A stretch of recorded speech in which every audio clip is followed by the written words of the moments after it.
روشنی میں چلے، روشنی میں چلے۔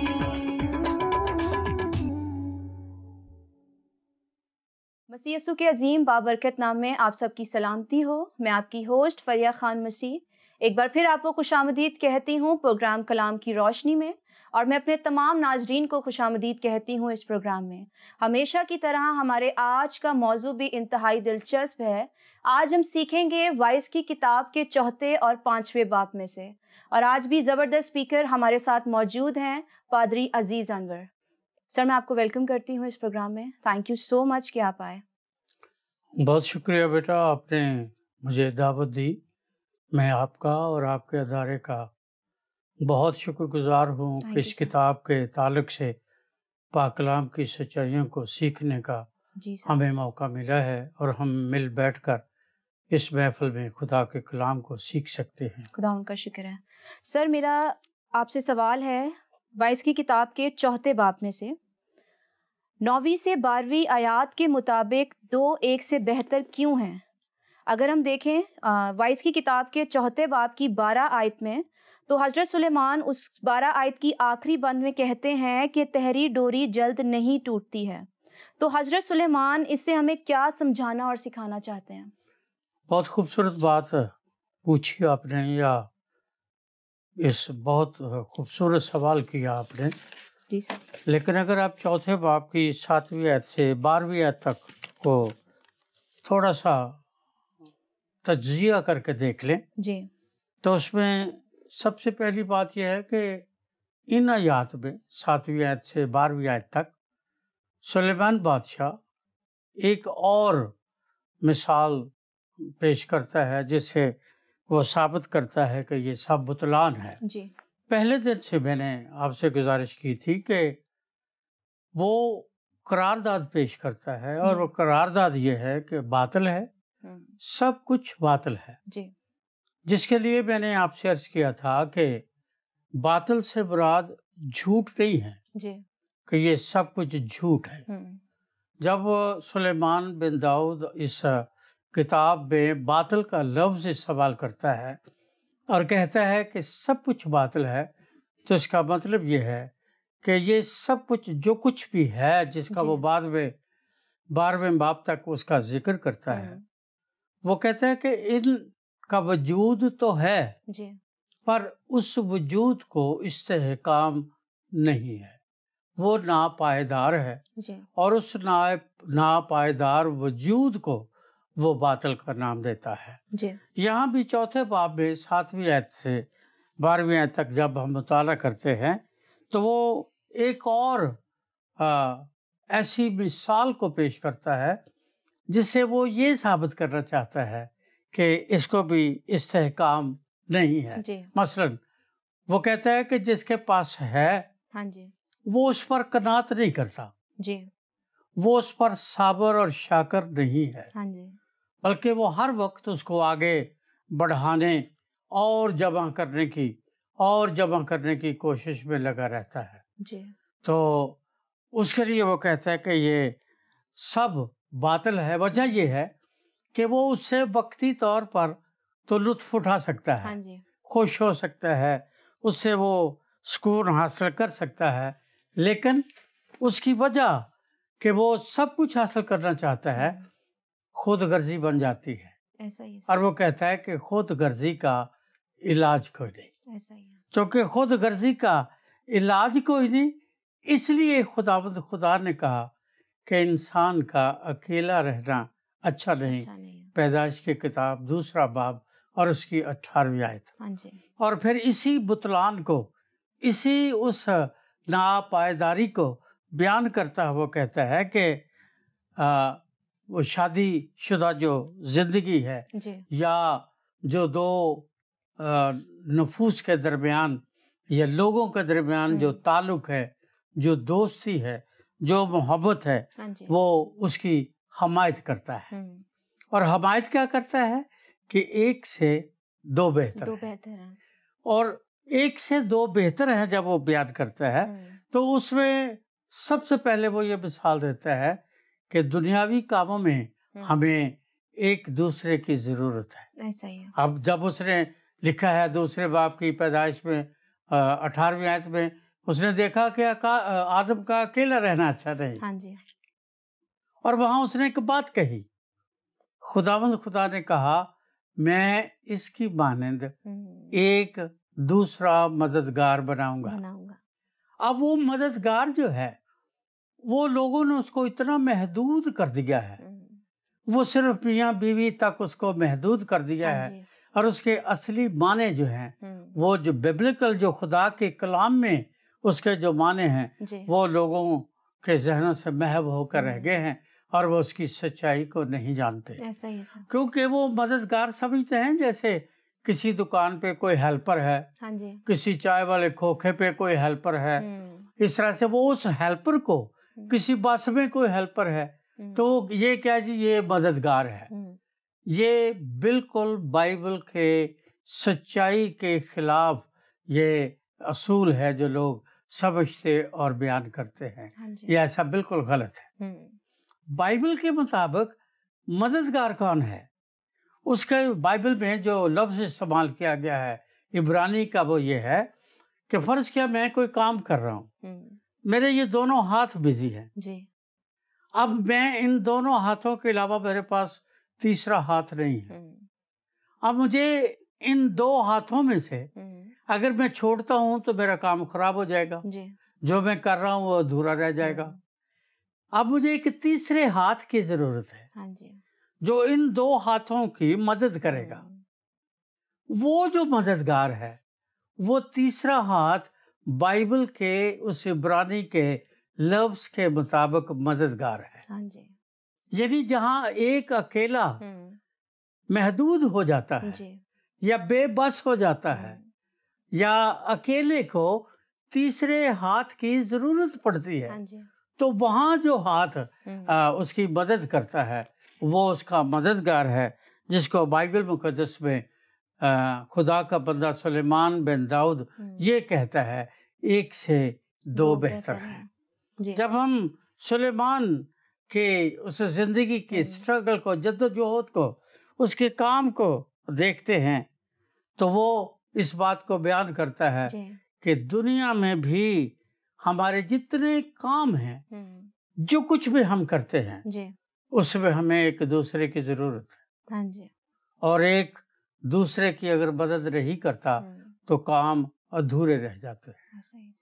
میں اور آپ اس پروگرام میں ہیں، اگر میں آپ کی اور آپ میری مدد نہیں کریں اور ہمارے یہ بھائی ہماری مدد نہیں کریں تو یہ پروگرام نہیں ہو سکتا. اس لیے وہ کہتا ہے کہ اکیلا جو ہے وہ ٹھیک نہیں ہے کیونکہ ایک سے دو بہتر ہے. اس کے ساتھ دراصل وہ کہنا کیا چاہتا ہے، یہ وہ اگزامپلس ہیں جو دنیا میں ہیں.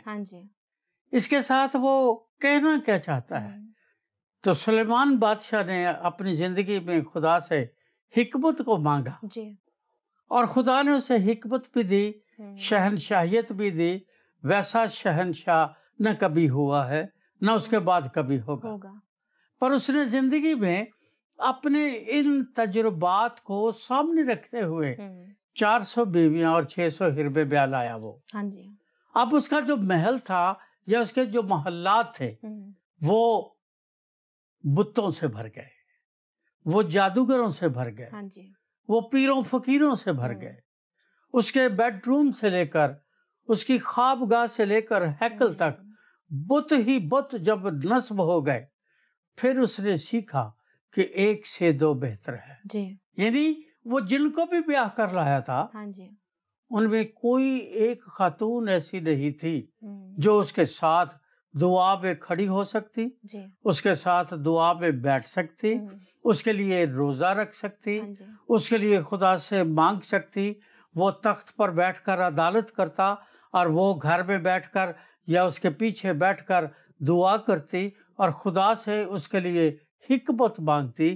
اس لیے دراصل وہ دنیاوی باتوں کو سے شروع کر کے الہی باتوں تک آ جاتا ہے، یعنی جسمانیت سے روحانی تک آ جاتا ہے. اور روحانی میں بھی وہ کہتا ہے کہ ایک سے دو بہتر ہے تاکہ ہم مل کر ایک دوسرے کی روحانیت میں، دعا میں، پاک کلام کو پڑھنے میں، پاک کلام کو سمجھنے میں، سیکھنے میں ہم ایک دوسرے کے مددگار ہو سکے. یعنی روحانی جنگ بھی ہم لڑنا چاہتے ہیں تو ہمیں دوسرے ہاتھ کی، دوسرے مددگار کی، دوسرے دوست کی، دوسرے خادم کی، دوسرے دعا گو شخص کی ہمیں ضرورت ہے. اور اس کا وہ کہتا ہے 1 سے 2 متفق ہے. اور اسی طرح اسی کا وہ کہتا ہے کہ جب 2 آپس میں متفق ہوتے ہیں، اناجیل میں لکھا ہے، مسیح یسوع نے خود کہا جب 2 زمین پر کسی ایک بات پر متفق ہو جاتے ہیں تو وہ بات آسمان پر ایک اصول یا پرنسپیلٹی بن جاتی ہے. 1 سے 2 بہتر ہیں کیونکہ وہ دونوں جب ایک بات پر متفق ہو جاتے ہیں، اور جب متفق ہو جاتے ہیں اور آسمان پر خدا جو ہے وہ ان کی سن لیتا ہے، تو پھر یہ 2 جو ہے یہ 3 ڈوریاں بن جاتی ہیں. یہ 3 ڈوریاں بن جاتی ہیں. چونکہ 3 ڈوریاں بن جاتی ہیں تو اس میں 2 ایماندار اور خدا یا مسیح یسوع، یہ 3 مل کر ایک تہری ڈوری بنتی ہے. اور پھر اس تہری ڈوری کو کوئی نہیں توڑ سکتا. ایسا ہی ہے. پھر بائبل بھری پڑی ہے، نیا عہد نامہ بھرا پڑا ہے. جب لوگوں نے اس تہری ڈوری کو، یعنی ایماندار کو، اس کے ایمان کو اور مسیح یسوع کو ان کی زندگی سے جب خارج کرنے یا انہیں موت کے گھاٹ اتارنے کی کوشش کی اور کہا خداوند کا انکار کرو، تو وہ تہری ڈوری نہیں ٹوٹی. سمرنا کی کلیسیا کی خوبی یہی تھی. سمرنا کی کلیسیا کو کہتا ہے میں تیری مصیبت کو جانتا ہوں. مصیبت کے لیے جو لفظ ہے وہاں پر، وہ اس کا مطلب یہ ہے کہ سمرنا میں ایمانداروں کو ایک پتھر نیچے رکھ کے، اس کے اوپر ایماندار کو رکھ کے، اس کے اوپر دوسرا پتھر اونچائی سے پھینک دیا جاتا تھا اور وہ اس کو کچل ڈالتا تھا. اس کو وہ مصیبت کہتا ہے. اور اس کچلے جانے کے تجربے کو خداوند جانتا ہے. یسایہ 53 باب کی 4 آیت میں لکھا ہے کہ وہ ہماری خطاؤں کے باعث کچلا گیا. ہم نئے عہد نامہ میں پڑھتے ہیں کہ جب شاعر بانی کی رسم کو یا سیکرامنٹ کو خداوند نے قائم کیا تو لکھا ہے وہ گیت گا کر گتسمنی باغ کو گئے. گتسمنی یونانی زبان کا لفظ ہے. اس کا مطلب ہے کولو. اور کولو سے جب بھی لوگ کوئی بھی آئل اکٹھا کرتے ہیں تو جو چیز ڈالتے ہیں وہ پہلے کچل دی جاتی ہے. اور جب کچل دی جاتی ہے تو پھر اس کا آئل یا اس کا سات یا اس کا رس نکلتا ہے. اور یہی یسوع کے ساتھ گتسمنی باغ میں تھا کہ وہاں لکھا ہے اس کا پسینہ گویا خون کی بڑی بڑی بوندیں بن کر گر رہا تھا. وہ کچلا جا رہا تھا. سمرنا کی کلیسیا اس سے گزری، ایماندار اس سے گزرے. لیکن اگر وہ ایماندار جو ہیں وہ تہری ڈوری میں بندھے ہوئے ہیں تو پھر تہری ڈوری نہیں ٹوٹتی.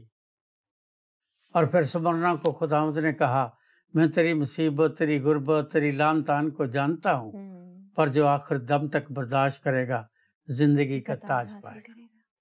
پھر ایک اور بات اس نے زندگی میں سیکھی اس تہری ڈوری کے اعتبار سے.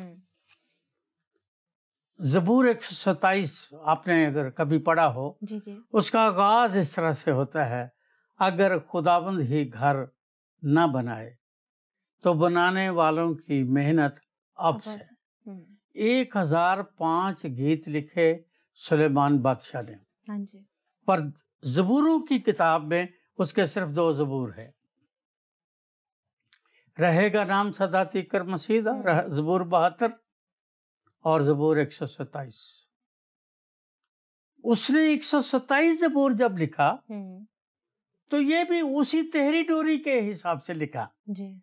اس نے ایکسپیرنس کیا، اس نے تجربہ کیا کہ وہ شہزادیاں، وہ بادشاہتیں، وہ ملک، وہ سب اس کے زیر نگیں ہو گئے.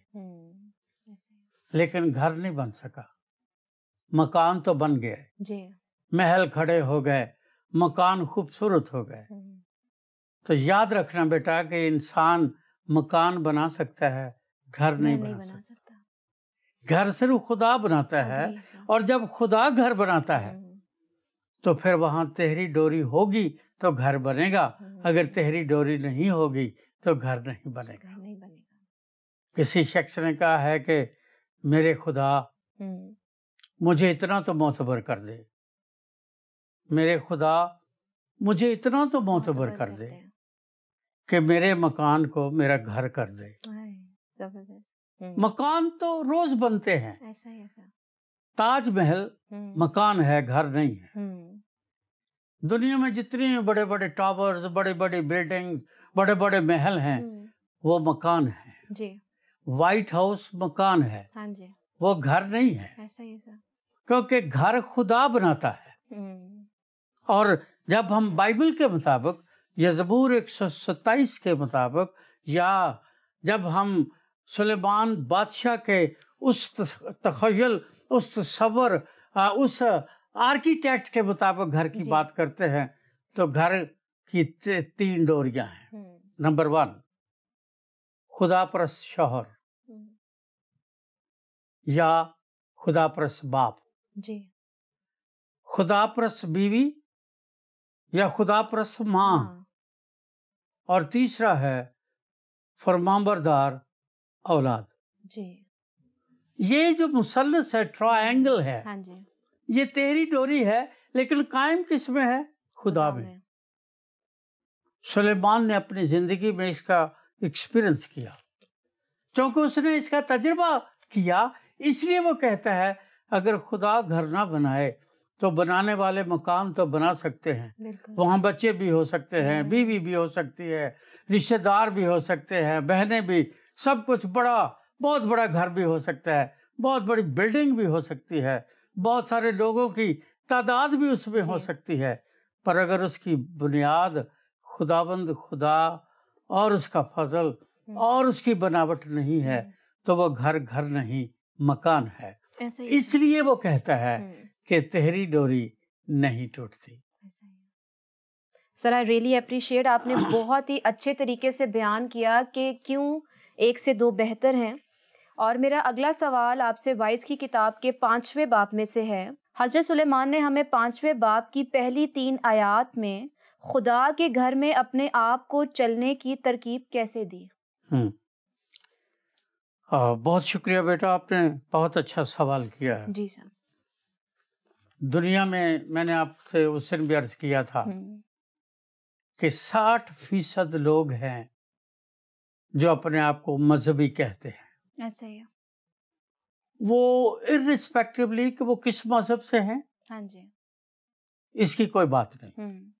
ان کا عقیدہ کیا ہے، نظریہ کیا ہے، طریقہ عبادت کیا ہے، سیکرامنٹس کیا ہے، اس کی کوئی بات نہیں، کیونکہ ہر کوئی اپنے اپنے طریقہ عبادت کو یا اپنی اسپرچویلٹی کو یا اپنی سیکرامنٹس کو سب سے دوسروں سے بہتر اور اعلیٰ سمجھتا ہے۔ ہاں جی۔ لیکن جب ہم بائبل مقدس کا یا سلیمان بن داؤد کے 5ویں باب کی پہلی آیت کا ہی مطالعہ کرتے ہیں تو وہاں بڑی صفائی سے وہ بیان کرتا ہے کہ جب تو خدا کے گھر کو جاتا ہے تو سنجیدگی سے قدم رکھ، کیونکہ شنوا ہونے کے لیے جانا احمقوں کے ذبیحے گزارنے سے بہتر ہے، کیونکہ وہ نہیں جانتے کہ کیا کرتے ہیں۔ اور ہم نے پچھلے ایپیسوڈ میں اسی عبادت کے بارے سیکھا تھا کہ بیسیکلی خدا کے کلام کے مطابق ہم عبادت کسے کہتے ہیں اور خدا کسی عبادت کو معقول عبادت کہتا ہے۔ ہم بجائے اسے یہ جانیں کہ معقول عبادت کیا ہے یا نامعقول عبادت کیا ہے، جو ہم نے روایات میں بچپن سے اپنی ٹریڈیشنز میں سیکھا ہے، ہم اس پر کاربند ہیں اور اس سے ہم سر منہ بھی ہم ادھر ادھر اس کو تبدیل کرنے کا نہ کبھی سوچتے ہیں نہ کبھی ہم نے سوچا ہے۔ ایسا ہی سر۔ لیکن بائبل کچھ اور کہتی ہے۔ بائبل کہتی ہے کہ جب تو خدا کے گھر جاتا ہے سنجیدگی سے قدم رکھ۔ سب سے پہلی بات یہ ہے کہ وہ اس کو کہتا ہے کہ اپنے بدن کو نظر کر دے، اس کی نظر کی قربانی دے دے، اور اس نظر کی قربانی کے بارے خداوند کے پاک کلام میں سے سیکھا کہ اس کا مطلب کیا ہے۔ جی۔ پھر اس نے کہا کہ شنوا ہونے کے لیے جانا جو ہے وہ ضروری ہے۔ اس کا یہ مطلب نہیں کہ ہم جب خدا کے گھر جائیں تو ہمارا رویہ سنجیدہ نہ ہو۔ جی۔ سنجیدہ رویہ عبادت کا آغاز ہے۔ جی۔ دو بندے ہیں بائبل مقدس میں، خدا کے خادم جن کو خداوند خدا نے جب ان سے ملاقات کی، بات کی، تو ان کو کہا کہ اپنے پاؤں سے جوتی اتار دے۔ جی۔ جس جگہ تو کھڑا ہے وہ جگہ پاک ہے۔ ایک خدا کا بندہ بزرگ موسیٰ اور ایک بزرگ یشوع، دونوں کو خدا نے کہا، باقی آپ پوری بائبل کو پڑھ کر دیکھ لیں، کسی تیسرے شخص کو خدا نے نہیں کہا۔ اس کا سبب کیا تھا؟ سبب یہ تھا کہ جب وہ بیابان کا سفر کر رہے تھے اور خدا نے موسیٰ سے کہا کہ تو خیمہ اجتماع بنا، اس وقت ابھی توریت یا شریعت نازل نہیں ہوئی تھی۔ اس وقت ضمیر کی شریعت کے ساتھ خدا اپنے بندوں سے یا موسیٰ سے بات کرتا تھا، اور خداوند خدا نے خیمہ اجتماع کا نقشہ دیا۔ خداوند خدا آرکیٹیکٹ کی طرح ایک ایک چیز اس کی گھنٹیاں تک بتاتا ہے، اس کے پردے تک بتاتا ہے، عبادت کا طریقہ بتاتا ہے، قربانی کا طریقہ بتاتا ہے، اس کو اندر داخل ہونے کا طریقہ بتاتا ہے۔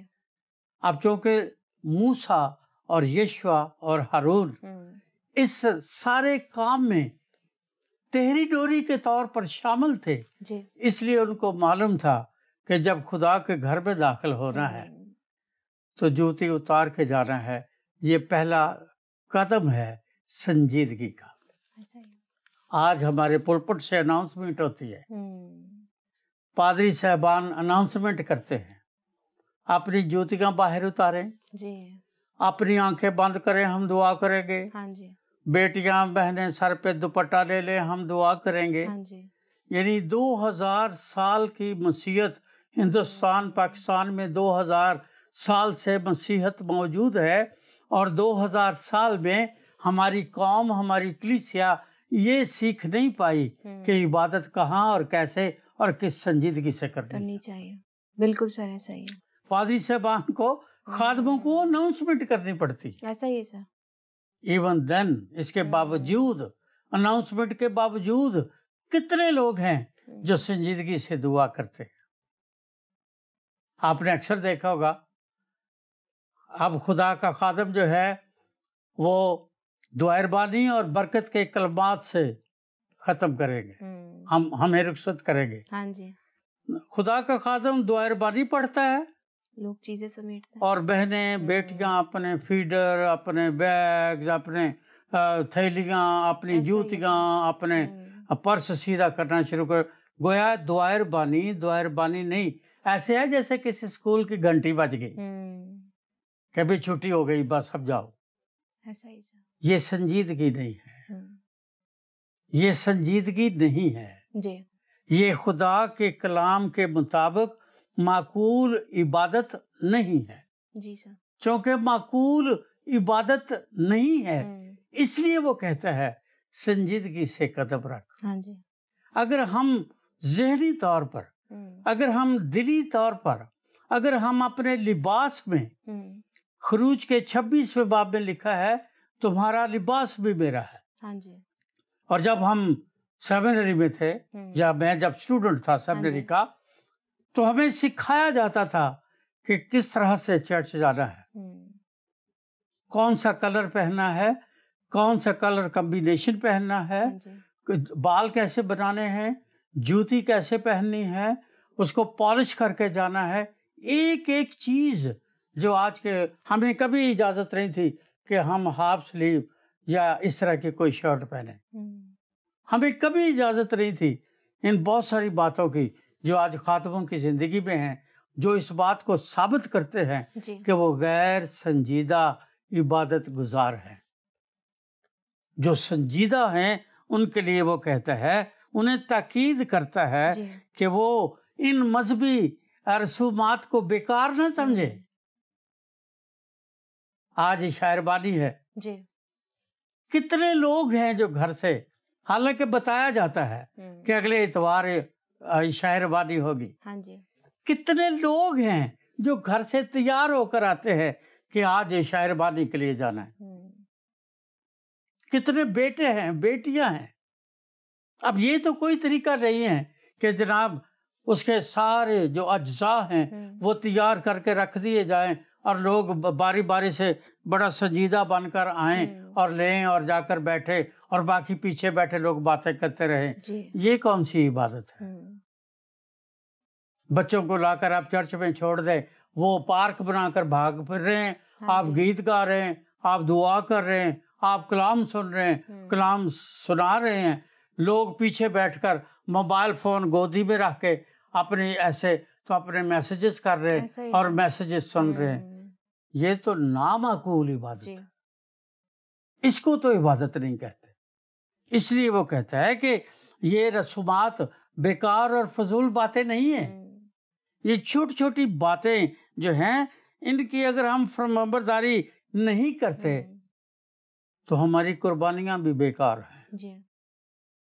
کیونکہ شنوا ہونے کے لیے جانا احمقوں کے ذبیحے گزارنے سے بہتر ہے. اگر ہم فرمانبردار ہی نہیں ہیں، چھوٹی چھوٹی باتوں میں لکھا ہے پاک کلام میں، جو تھوڑے میں دیانتدار رہے گا اسے بڑی چیزوں کا مختار بنایا جائے گا. پاک کلام میں لکھا ہے حکم ماننا قربانی چڑھانے سے بہتر ہے. پہلا سیموئیل 15ویں باب میں واضح طور پر لکھا ہے. تو سب سے بنیادی بات یہ ہے کہ ہم اپنی عبادات پر غور کریں. ہم تہری ڈوری پر غور کریں. جب تک خاندان تہری ڈوری میں نہیں بندھیں گے تب تک جو ہو رہا ہے اس سے برا تو ہو سکتا ہے. گھروں میں نشہ ہو سکتا ہے، حرام کاری آ سکتی ہے، زنا کاری آ سکتی ہے، غیر مسیحیوں کے ساتھ بندھن ہو سکتے ہیں، غیر مسیحیوں کے ساتھ رشتے ناتے. سب سے بڑا گناہ یہ ہے کہ جی ہم روحیں بچا رہے ہیں. کون سی روحیں بچا رہے ہیں یا روحیں برباد کر رہے ہیں؟ اس لیے وہ کہتا ہے شنوا ہونے کے لیے جانا احمقوں کے ذبیحے گزارنے سے بہتر ہے، کیونکہ تہری ڈوری جلد نہیں ٹوٹتی. تھینک یو سو مچ سر. آپ جب جب آتے ہیں ہم بہت برکت پاتے ہیں اور میری ٹیم بہت برکت پاتی ہے آپ سے، اور میرا ایمان ہے کہ ناظرین نے بھی بہت برکت پائی ہوگی. پروگرام کا وقت میرے عزیزوں اب ختم ہوا جاتا ہے. آپ سے ملاقات ہوگی نیکسٹ ایپیسوڈ میں. ہمیں اپنے فیڈ بیک سے ضرور اطلاع کیجیے گا. تب تک کے لیے خدا حافظ. آؤ ہم خداوند کی روشنی میں چلے، روشنی